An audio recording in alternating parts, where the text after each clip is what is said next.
अस्सलाम वालेकुम। Programme capital view के साथ मैं हूं नाहिद चौधरी। और नाज़रीन, फॉल्स फ्लैग ऑपरेशन महादेव में तकरीबकार मोदी सरकार की चाल जो है वो बेनकाब हो गई है। अब आप अपने आवाम को जो वो सवालात उठा रहे हैं उसके जवाब नहीं दे सकते, और आपके जो सियासी रहनुमा हैं, जो लीडर्स हैं, वो जो आपसे सवालात कर रहे हैं उनका कोई जवाब आपके पास नहीं है।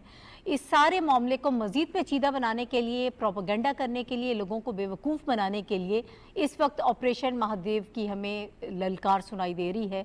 और ये एक नया बयानिया, एक नया घिसा पिटा स्क्रिप्ट जो है वो मोदी सरकार की जानिब से बनाया जा रहा है।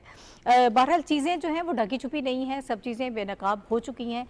जब आप ऑपरेशन महादेव की बात कर रहे हैं, हलाकतों की बात कर रहे हैं कि उसमें लोगों को मारा गया है, और आप फॉल्स फ्लैग जो ऑपरेशन पहलगाम का हुआ उसमें ये दावा कर रहे हैं कि पाकिस्तानी लोग शामिल थे, लेकिन आपके पास कोई सबूत नहीं है। जब आपकी आवाम पूछती है कि इसमें पाकिस्तान का नाम क्यों लिया जा रहा है, और अगर नाम लिया जा रहा है तो फिर उसके शवाहिद कहाँ हैं, उसके सबूत कहाँ हैं, वो आप हमारे सामने लेकर आएँ, तो उसका आपके पास कोई जवाब नहीं होता है।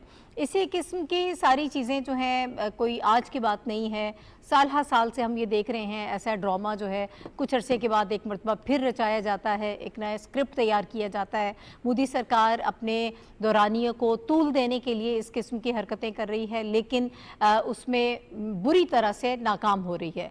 लोकसभा में ये सारे सवालात उनसे किए जा रहे हैं, और मोदी साहब पहली मरतबा मंजर आम पर आए हैं, और अपनी तकरीर से पहले इस किस्म का बयानिया जो है वो लोगों के सामने पेश किया जा रहा है। अब स्पीच उन्होंने कर ली है कि लोगों की तवज्जो हटा दी जाए, और अब हम एक नया वो जो ट्रक की बत्ती के पीछे लगाना है उस तरह से एक नया काम हम ऑपरेशन महादेव के बारे में लोगों को बताएं कि अब हम ये ऑपरेशन कर रहे हैं, और इसमें हमारा जो पाकिस्तान जो हमारा दुश्मन है उसको हम शिकस्त देंगे।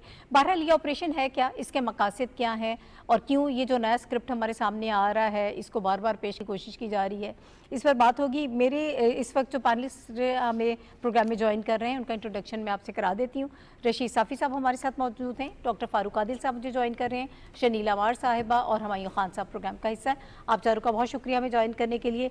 साफ़ी साहब, आप बताइएगा, एक पहले पहलगाम फॉल्स फ्लैग ऑपरेशन हुआ, बुरी तरह से नाकाम हुए, शवाहिद नहीं दे पाए, उसमें भी नाकामी, पूरी दुनिया में आपको हजीमत उठानी पड़ी। अब एक नया ऑपरेशन महादेव जो है उसका ड्रामा रचाने की कोशिश की जा रही है। ये ऑपरेशन क्या है, इसके क्या मकासद हैं? शुक्रिया नाहिद। एक तो आज का दिन और कल का दिन जो भारतीय पार्लियामान में हुआ, उसकी कार्रवाई हर पाकिस्तानी और बल्कि दुनिया भर को सिर्फ वो कार्रवाई अगर वो देख ले तो इस पूरे जो ड्रामे रचाए गए हैं इन तमाम ड्रामों का पस मंज़र बड़ी आसानी से समझ आ जाएगी बात। यूँ तो पाकिस्तान ने, DGISPR ने, पाकिस्तान ने दफ्तर ख़ारजा के सतह पे, अक़वाम मुत्तहिदा की छतरी के नीचे पाकिस्तान ने हर फोरम पे भारत की इन ड्रामों को बेनकाब किया है। लेकिन चूँकि वो ज़ुबान हमारी थी और ज़ाहिर है हम अगर दुश्मन के ख़िलाफ़ बात करते हैं तो बहुत कम लोग शायद उस पर यकीन करने के लिए तैयार होते। गोच शवाहिद से भरपूर वो तमाम चीज़ें हमने दुनिया के सामने रख दी।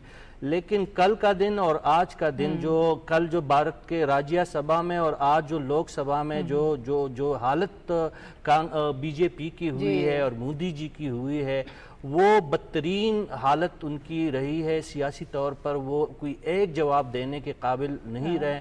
कल जो चिदम्बरम साहब ने उनका कच्चा चट्टा खोल दिया था। अच्छा, साफ़ी साहब मुझे इजाज़त दीजिएगा, एक ब्रेक मुझे लेना है, ब्रेक के बाद वापस आएंगे और यहीं से हम गुफ्तगू का आगाज़ करेंगे।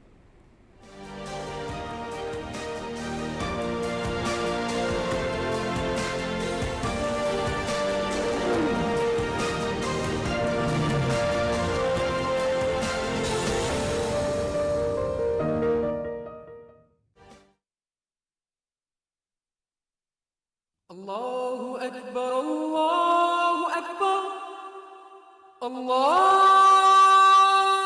अकबर,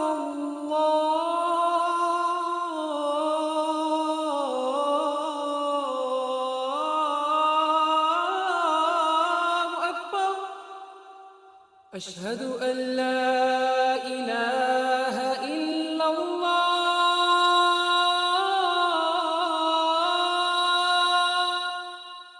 अशहदु अल्ला इलाहा इल्लल्लाह,